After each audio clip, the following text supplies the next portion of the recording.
મિત્રો, હું છું સોનલ દમણી અને તમે જોઈ રહ્યા છો આપણી યુટ્યુબ ચેનલ.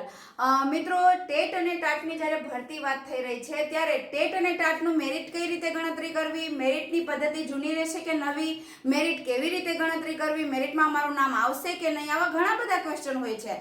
તો આ જ ક્વેશ્ચનના જવાબ માટે આપણે આ વિડીયો બનાવેલો છે ટેટ અને ટાટ ભરતી ન્યૂઝ માટે ખાસ.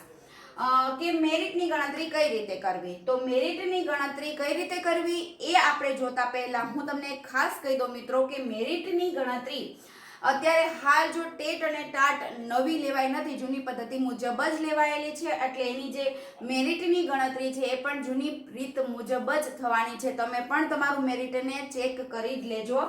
જે ટેટ એક્ઝામ તમે આપી છે, પહેલા આપણે ટેટ 2 ની વાત કરીએ તો ટેટ એક્ઝામ તમે ટેટ 2 ની જ્યારે આપી છે તો એમાં જે એક્ઝામ આપી છે એના 50% વેટેજ આવશે 100 માંથી. બીએડ તમે કરેલું છે અથવા તો પીટીસી કરેલું હોય તો એના 25% લેવાશે. બીએ એટલે કે ગ્રેજ્યુએશન બેચલર ડિગ્રી તમારી પાસે છે તો 20% એનું વેટેજ છે, અને એમએ કરેલું હોય તો એનું વેટેજ 5% છે. આમ કરીને 50, 25 અને આ 25 એટલે 100% વેટેજ થઈ ગયું. તો આ રીતે ટેટ 2 ની ગણતરી થશે. મિત્રો, ફરીથી કહી દઉં કે ટેટ 2 ની જ્યારે મેરિટ ગણતરી છે એ જૂની પદ્ધતિ મુજબ જ થવાની છે, એમાં કંઈ નવું છે નહીં, ટેન્શન લેવાની કોઈ જરૂર નથી. અને આ જે ભરતી છે એ 6 થી 8 માટે હોય છે, બરાબર. હવે ટેટ 1 એટલે કે 1 થી 5 ની વાત કરીએ તો જે તમે ટેટ 1 ની પરીક્ષા આપેલી છે, ટેટ 1 ની પરીક્ષાનો વેટેજ 50% છે. પીટીસી તમે કરેલું હોય, કારણ કે આમાં બીડ આવતું નથી મિત્રો, ખાસ યાદ રાખજો, પીટીસી કરેલું હોય તો 25% છે. બીએ બેચલર ડિગ્રી તમારી પાસે છે, કારણ કે એમાં બહુ વેલિડ નથી, એમાં 12 ઉપર જ તમારે પીટીસી કરેલું હોય ને એમાંથી તમે નોકરી મેળવો છો, એના 5% છે. અને જે એચએસસી એટલે કે 12માનું જે તમારું રિઝલ્ટ છે એના 20% છે. એમ ટોટલ મળીને તમારે 100% નું વેટેજ થવું જોઈએ. એ 50, 25 અને 25 એ રીતે 100 માર્કનું વેટેજ થઈ જવું જોઈએ, મતલબ કે 100% થઈ જવા જોઈએ.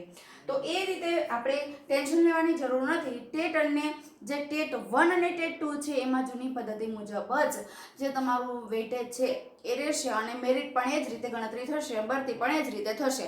એટલે ટાટની જ્યારે ભરતી પ્રક્રિયા પૂરી થાય છે, ક્રમિક ભરતીની વાત થાય એટલે ક્રમિક ભરતી કોને કહેવાય તો કે 11, 12, 9, 10 અને પછી 6 થી 8 અને 1 થી 5. એટલે મિત્રો છે એ આમથી આમ નામથી આમ કૂદકા મારે નહીં, અને જેને જ્યાં જવું છે ત્યાં બેસ્ટ એની જગ્યા મળી રહે. કારણ કે 11, 12નું એનું મેરિટ એટલું બધું હાઈ બનતું હોય તો પછી 6 થી 8માં શું કામ આવે.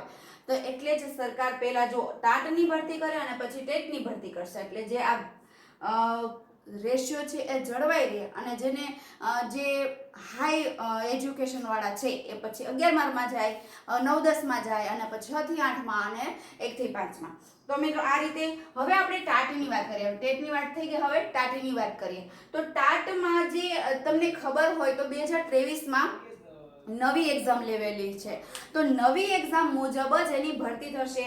એટલે જે તમે તમારું જે રિઝલ્ટ આવેલું છે ટાટ 1 હોય કે ટાટ 2 હોય, એનું જે રિઝલ્ટ આવેલું છે, રિઝલ્ટ ખાસ હમણાં જે 2 લેવાની હતી, પ્રિલિમ્સ ને મેન્સ 2 એક્ઝામ લેવાની હતી, ટાટ 1 માં 2, ટાટ 2 માં 2, એમાં જે એક્ઝામ લેવેલી છે એનું જે માર્ક છે એ માર્ક મુજબ જ ભરતી થવાની શક્યતા છે. કારણ કે એ નવી શિક્ષણ નીતિ મુજબ નવી પરીક્ષા પદ્ધતિની નવી પરીક્ષા સ્ટાઇલથી લેવાયેલી છે.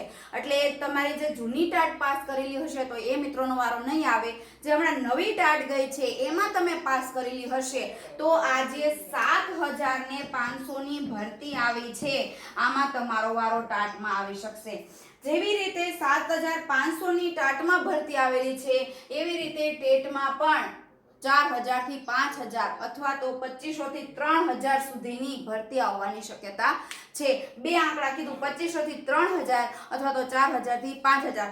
જે રીતે આ ભરતી પૂરી થાય, જે રીતે વધઘટ કેમ પૂરો થાય, બદલી કેમ પૂરો થાય, અને કેવી જગ્યાઓ વધે છે એ પછી ટેટની ગણતરી આવશે અને કેટલી જગ્યા બહાર પડે છે એ રીતે સરકાર છે ભરતી કરશે. મિત્રો, આ જે કાયમી ભરતી છે, હવે વિદ્યા સહાયક અને શિક્ષણ સહાયકની ભરતી આવવાની છે, તો મિત્રો એ કાયમી ભરતી છે.